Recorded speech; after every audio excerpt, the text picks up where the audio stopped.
Well, we're out here stock chopping with the Fox Brady 5630 6-row. It dumps the row in the center. I don't know if you can see it or not.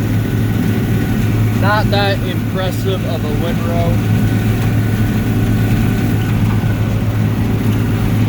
But the reason, I mean, we thought about this, but the reason why we don't really have a bat wing and then just rake the stalks is the rake almost gets too much stalks, and then there's nothing to hold the soil together through the winter time. And then you have no organic matter either. So, but with this, it almost leaks too much. So I don't know. I mean, I can see the windrow. I don't know. It's not that big, but we're only doing 15 feet. Usually people who bat wing, they'll come through the rake and then they put 30 feet in one windrow, but then the ground is mostly bare, but you get a lot more stalks that way. We have to cover more acres just for this reason. I don't know, we've always done it this way. I don't know if it's the best way or not, but it seems to work. Ever since we got that 6-row corn head, the rolls on there, they seem to chop the stalks up a little more than we want when we want to do baling. But otherwise, if we're just gonna chisel it, it does perfect, but it almost chops it up too much. But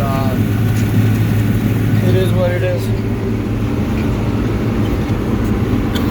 We need like 250 corn stalk bales. Out here we'll probably get about 50. That's probably what, 2 bales an acre? So, or a bale and a half, something like that. But we'll find out either tonight or tomorrow when we round bale this. Maybe it's better than it looks. But once we're done, we're gonna round bale this, like I said, and then since these are going into oats or triticale or whatever the hell we're gonna plant next year, where we don't spread manure on that, so it'll be ready to get chiseled, and we'll be done for these 3 big strips out here.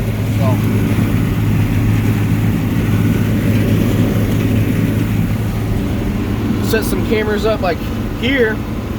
Tried to leave the corn head up as high as I could, so hopefully there's a bigger windrow. I think there is. We tried our best to keep the corn head as high as you can, but sometimes you have to have it low to make sure you get underneath anything that might be slightly tipped over a little bit. So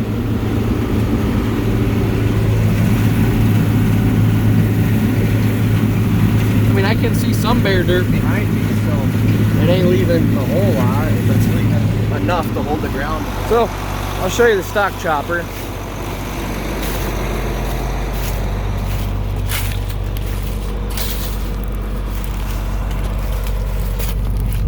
There's the knives. They just spin around like this.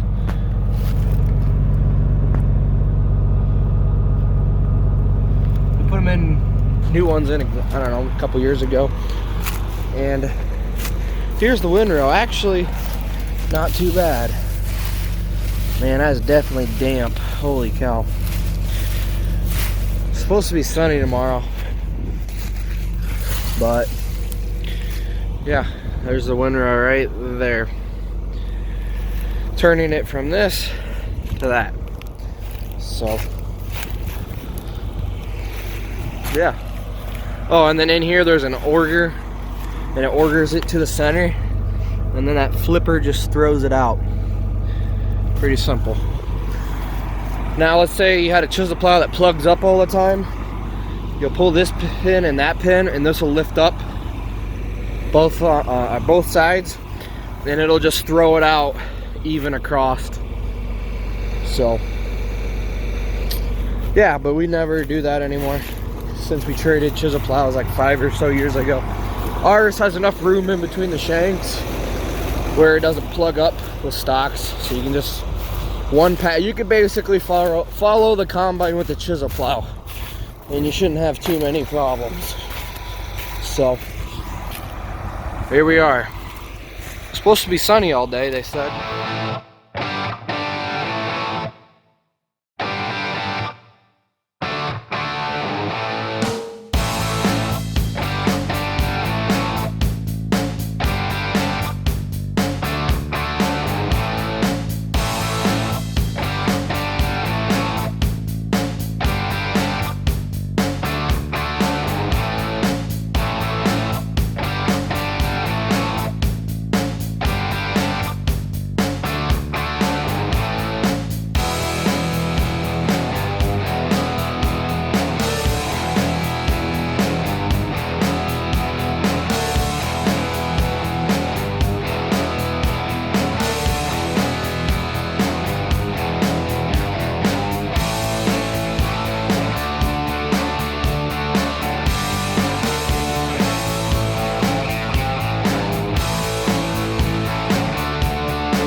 wonder what the problem could be. Oh, that's the problem. Man, I can reach the fender now. Well, I'm in the other 4440. There's the one with the flat. There's Dad round baling. And then on the other side of this hill, Roger's chisel plowing. That corn strip. We're not going very deep right now because if we went all the way down, we couldn't pull it. So the duals are not on. So then later we'll set it deeper and chisel it again. So yeah, this tractor was on the auger, so had to unload half a load of corn. We were waiting for the corn to shrink down in the bin, unload that in there, and then I had to take the auger off the bin, and I had to unhook the auger, and then I had to switch PTO shafts and then come back out here. So that took a little while. And I already can tell the tires on this tractor suck. And it has no weight. I can feel spinning going up some hills. The other one didn't spin at all. So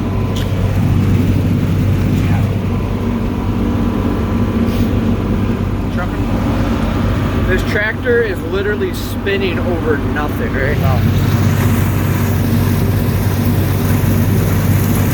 Just spinning up that hill. These have these old off-brand biased tires. Next spring we're gonna put some Firestone radials on here, and maybe we'll actually have traction, because when I'm raking hay, if I gotta back up a hill, I will literally have the diff lock on and this tractor would just spin out raking hay. Trying to back up into a waterway to rake it, the tires are bad is what I'm saying. They look like they got tread, but it's just a biased tire that doesn't have much of a footprint on the ground compared to a radial tire.